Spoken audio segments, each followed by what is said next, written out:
Good evening and welcome to Infowars Nightly News with me, your host, Paul Joseph Watson, on this May 21st, 2012 edition.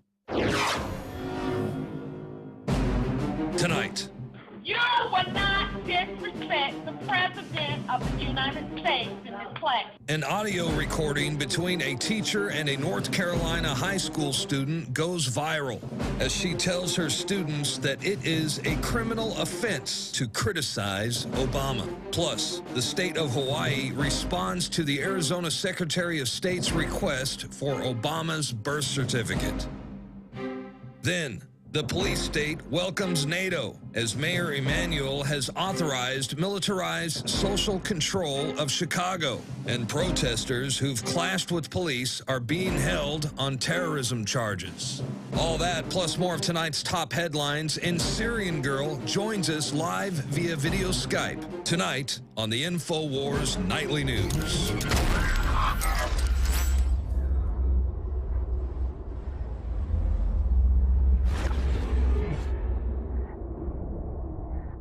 Our top story tonight, teacher yells at student, criminal offense to criticize Obama. An audio recording of an exchange between a teacher and a student at North Rowan High School in North Carolina serves as a reminder that the school system is becoming a target or a training ground for teaching kids to be subservient to the state while indoctrinating them into thinking that the First Amendment does not exist. And this is an argument that was caught on a cell phone recording between a teacher and a student where the teacher's basically yelling over and over again, it's illegal to criticize our dear leader, you can't disrespect the president, it's an arrestable offense. As a social studies teacher, I cannot allow you to slander any president in here. Yes, ma'am. Past or current. Yes, ma'am. Okay.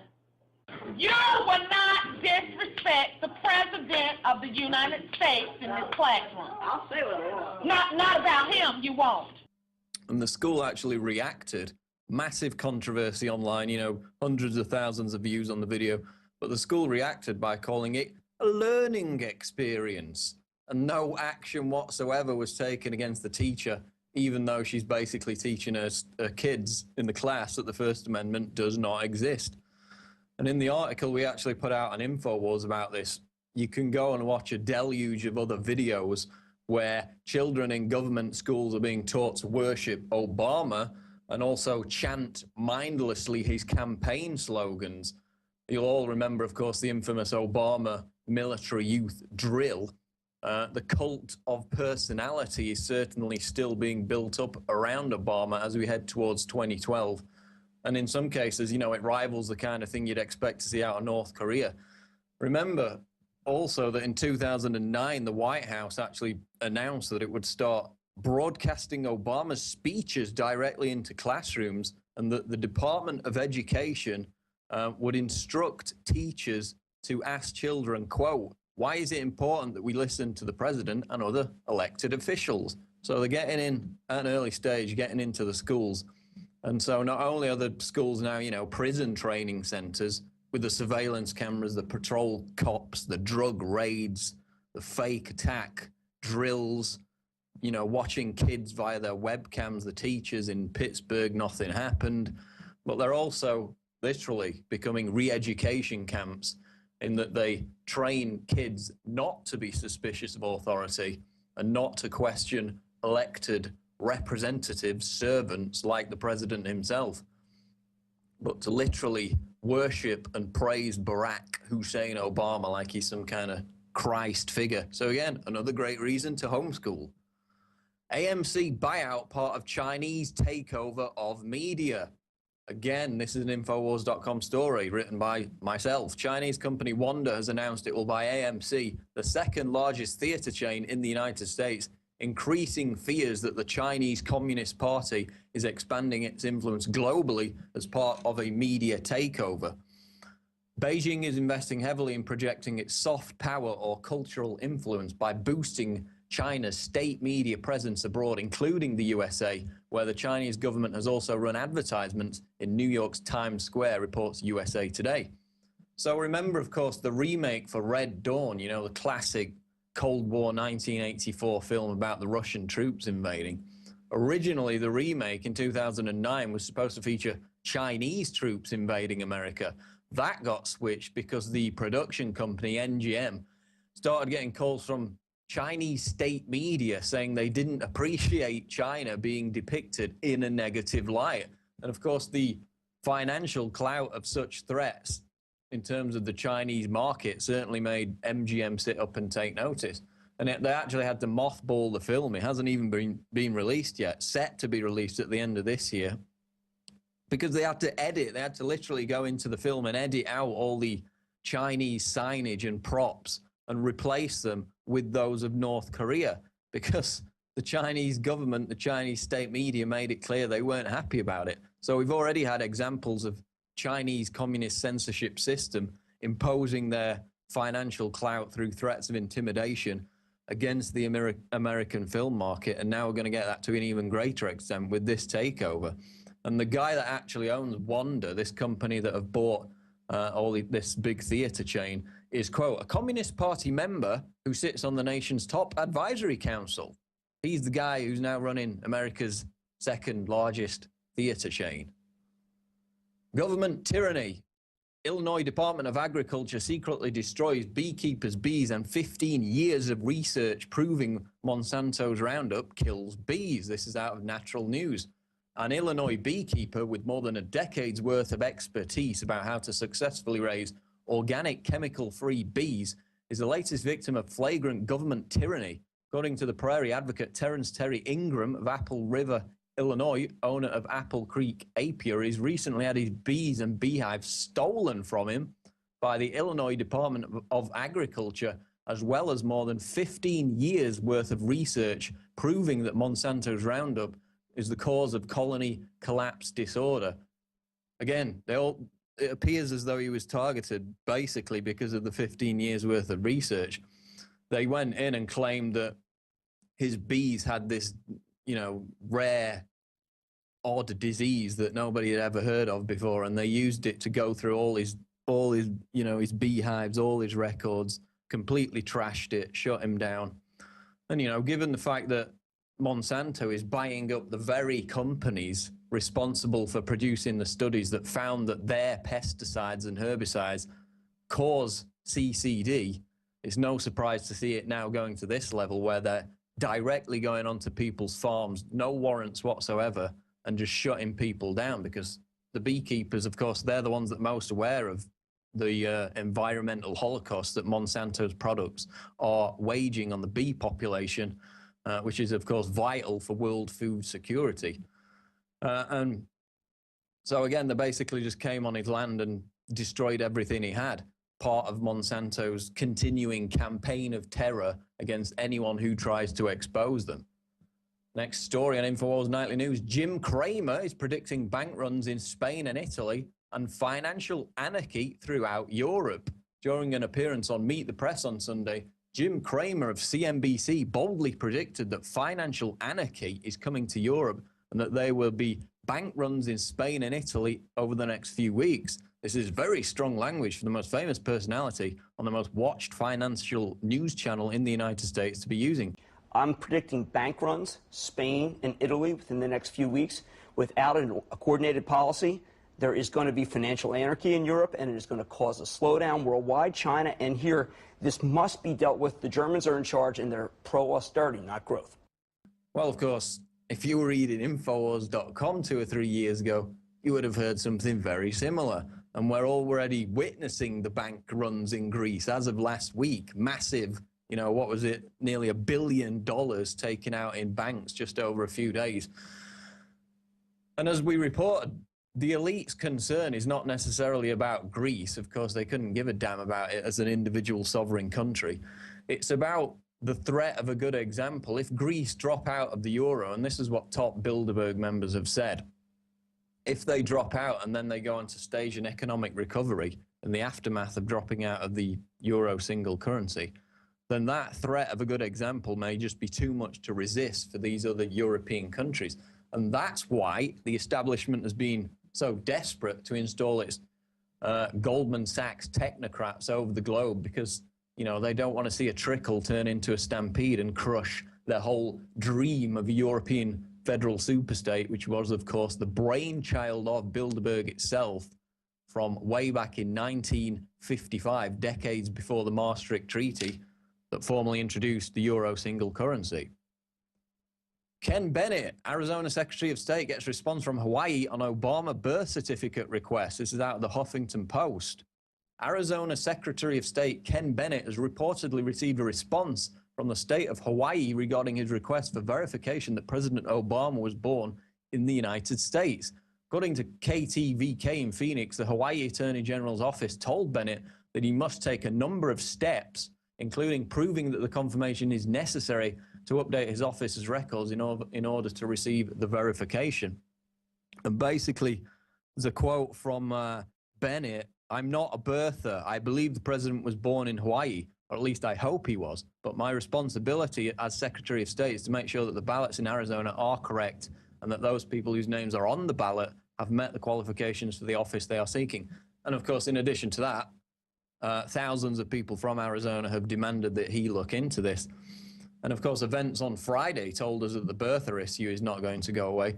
We actually got quotes, though, out of TPM, kind of the leftist media response to all this. Quote, "Bennett caved to a fringe group of activists," again, thousands of people, fringe group, just in that one state alone, "who believe in a conspiracy theory that just never seems to die, no matter how much proof they get." Oh, you mean the proof of a long-form birth certificate that a 12-year-old kid with a basic knowledge of Adobe Photoshop could pull apart in 5 minutes, which is supposed to be written on a typewriter but clearly has computerized text in it?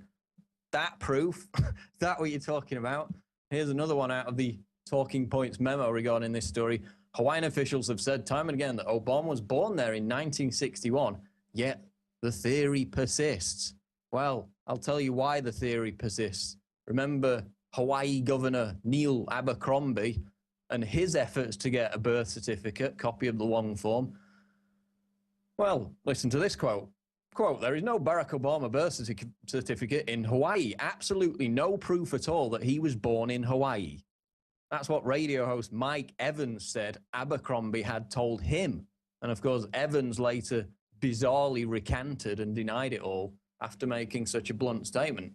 But basically, the governor, Abercrombie, tried to get in and demand the records. He was a supporter of Obama. He just wanted to get him to shut people up. He got nothing. He got absolutely nothing. And then also, as Jerome Corsi reported, former elections clerk in Hawaii, Tim Adams, signed a sworn affidavit saying he was told by supervisors in Hawaii that no long-form hospital-generated birth certificate existed for Barack Obama in Hawaii, and that neither Queens Medical Center nor Kapiolani Medical Center in Honolulu had any record of Obama having been born in their medical facilities. So, Secretary of State Ken Bennett, good luck with getting that original birth certificate, because it's proven quite difficult so far. Moving on to NATO news now. United States to unveil plans to bolster NATO alliance. President Obama, this is out of the New York Times, Obama will unveil a new package of NATO initiatives that include the alliance purchasing a fleet of surveillance drones, sharing weapons and training facilities, and sustaining nuclear deterrence in Europe, even as disarmament efforts continue with an often belligerent Russia, according to senior administration officials. So basically, this whole article is about how the US is handing over the baton of military power to NATO. So we see more, humanitarian invasions carried out to a greater precision around the world. And of course, now the Secretary of Defense Leon Panetta has reaffirmed the fact, as we highlighted last week, that the White House now sees NATO and the UN as its boss rather than the actual United States Congress. It all makes perfect sense. So again, it's about the shift of US military dominance and shifting it over to UN NATO, so it's in the hands of the international community, so they can have more of their humanitarian bloodletting invasions with no opposition from Congress, because all the power will have shifted to NATO and to the global government. Protesters and police clash at NATO meeting, 2 held on terrorism charges. They made Molotov cocktails, major act of terror. Protesters at the NATO summit meeting clashed with the Chicago police as officers tried to disperse thousands of people who had gathered several blocks from the site of the meeting and refused demands to leave. And here's another one out of The Guardian. Welcome NATO to Chicago's police state.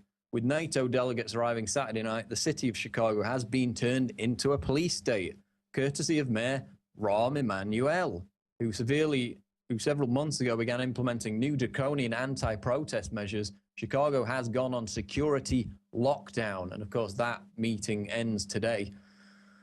So, massive police state. Again, it's a police state showcase there in Chicago. It's about training people that they have to get permission from the government to sit in a free speech pen about 2 miles away from where anything's happening. And if they try and, horror of horrors, express their God-given First Amendment rights, then they will be treated accordingly. It's about sending out the message to onlookers and other people watching on global television: do not protest. It is now an act of terrorism, which, of course, is how the Department of Defense now defines protest. So, all the more reason to join the Occupy Bilderberg protest, where the crackdown will be noticeably less severe because Bilderberg don't want any attention. And as the attendees at Bilderberg this year in Chantilly are going to be broadly similar to the NATO summit, NATO's going to have a presence. So if you want to protest the global elite, but you don't want to get your head caved in by the loving cops, then I would suggest that you join the burgeoning Occupy Bilderberg movement, which is set to take place, of course, at the end of this month, 31st of May. And on that very subject, Bilderberg agenda attracts national exposure. The secretive Bilderberg Group's agenda for its 2012 meeting has attracted national attention, with an article by veteran political journalist Ken Vogel exploring charges that the organization is set to play a decisive role in the upcoming US presidential election. And basically, the nub of this article focuses on our piece from back in April, where we picked up on the fact that the Washington Post had more than suggested that Bilderberg would have a hand in picking Romney's VP, which looks to be Marco Rubio. He seems to be the choice. So basically, in this article, Vogel talks to Romney's advisors, who, of course, being Bilderberg attendees themselves, sworn to secrecy, they deny the organization wields any power. They say, people get together at a nice hotel, have a nice dinner, and then go home, and that's it. Of course, we've manifestly proven that to be complete nonsense over and over again.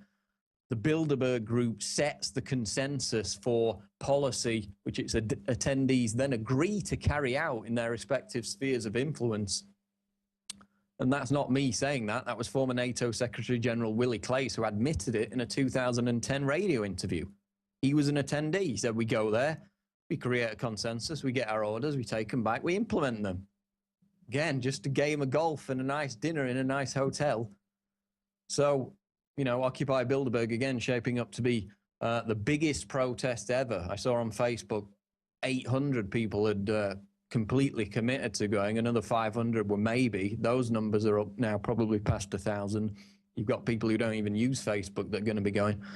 So given the fact that there were around, 200-300 in Switzerland, halfway up a mountain last year in the middle of nowhere, Chantilly, Virginia, I expect to be the biggest protest against Bilderberg ever, which is delightful indeed, given the fact that a few years ago we got the leak out of Bilderberg, which is the fact that they hate people even having the financial means to travel to be able to protest their meetings. That's how arrogant they are.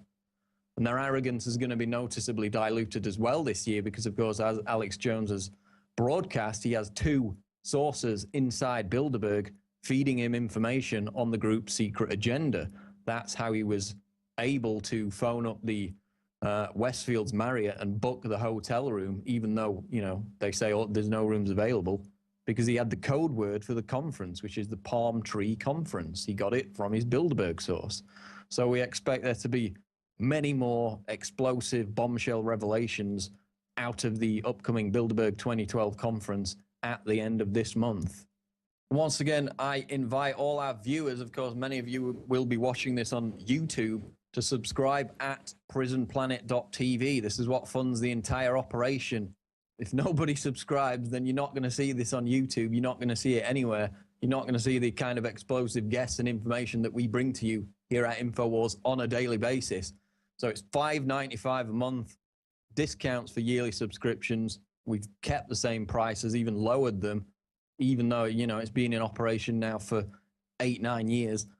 All the Alex Jones radio show archives, all the nightly news archives, of course, live streaming of Infowars nightly news when it first goes out. You'll see it before anybody on YouTube sees anything. Speeches, special events, rants, behind the scenes, exclusive insider material that you're not going to see anywhere else. And it supports this network. It supports everything we do. And we need your subscriptions at prisonplanet.tv. I'm going to go to the quote of the day now, which is by Carol Quigley. The use of fiat money is more justifiable in financing a depression than financing a war. So again, not only do the elites make money during times of war, they also make money during times of boom and bust.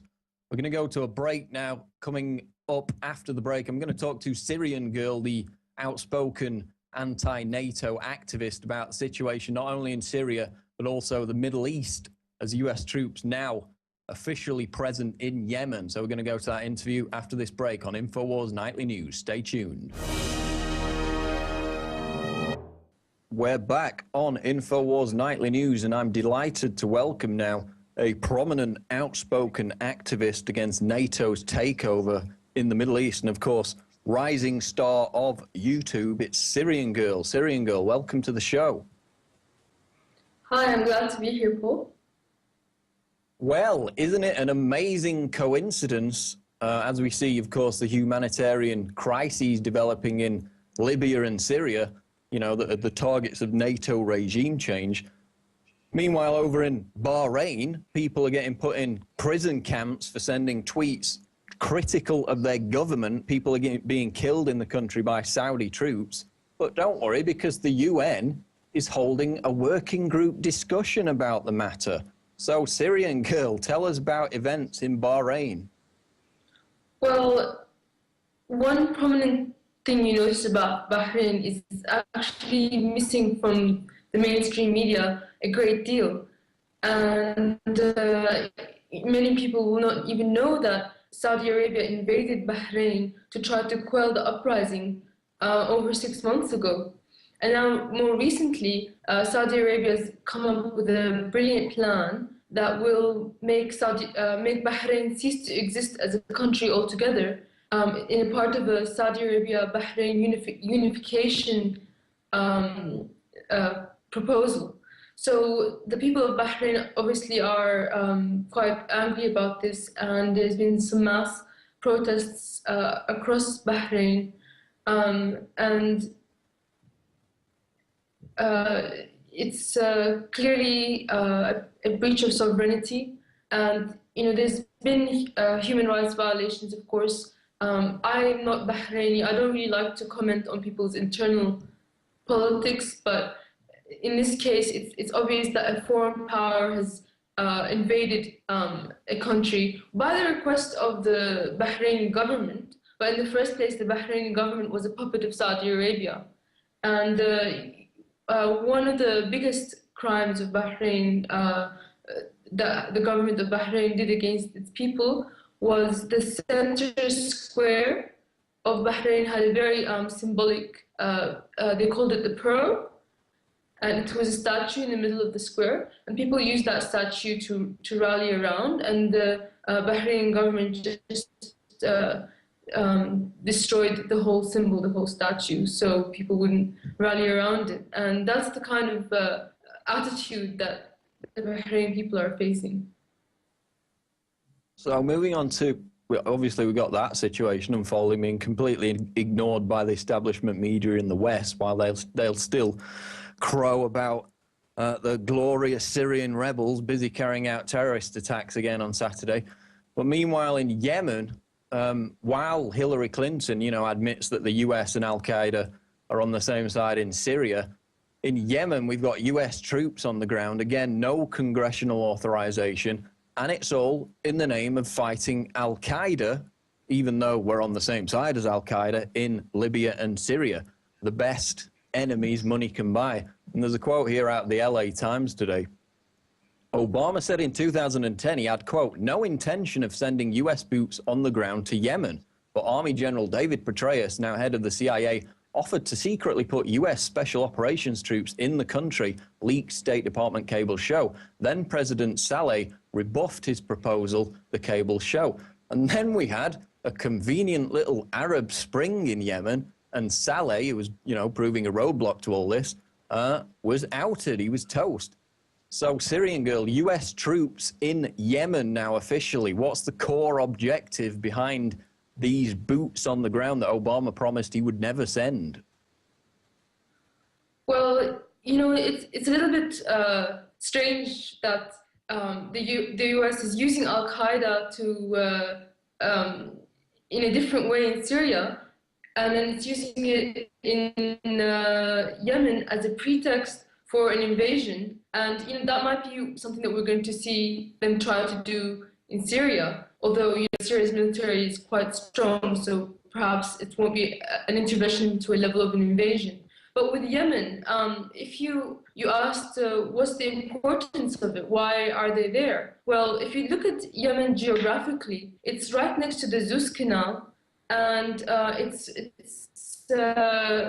with an African country called Djibouti. I'm not sure if I pronounced that properly. There's a little bit of a cutoff in that canal. And so Yemen is a very important country for imports and exports to go through for control. So that was one of the reasons that US troops are in there. It's interesting that we never really heard about US troops there until there was a bombing recently where one of these trainers, they're called, was injured in this bombing, although 100 Yemeni soldiers were killed in the bombing as well, due to the CIA terrorist organization Al-Qaeda.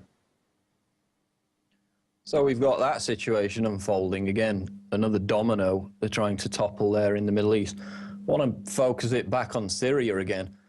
Because, when the Arab League went into Syria and reported there was violence on both sides, the Western establishment media couldn't care less. So then we had the oh-so-independent UN, who have now gone in as observers.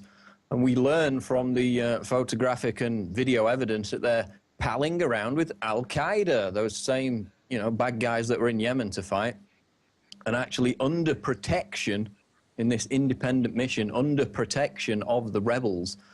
So given that, Syrian Girl, how independent do you think the UN mission in Syria really is? It's never been independent. We've seen the UN, being used as a tool to create wars for a long time now. And I think the whole point of the UN ceasefire is just to give the rebels a chance to regroup and rearm, because it came at the ceasefire was suggested at a time when they suffered a huge defeat in Bab Amr, which is a district in Homs, where they had a stronghold, and the military of the Syrian military actually went into it. So quickly then we saw this diplomatic overtures from the UN and NATO to try to salvage whatever is left of this sectarian insurgency. And this is what the ceasefire has been used as. It could have been worse if it wasn't for the Russian changes in the peace plan.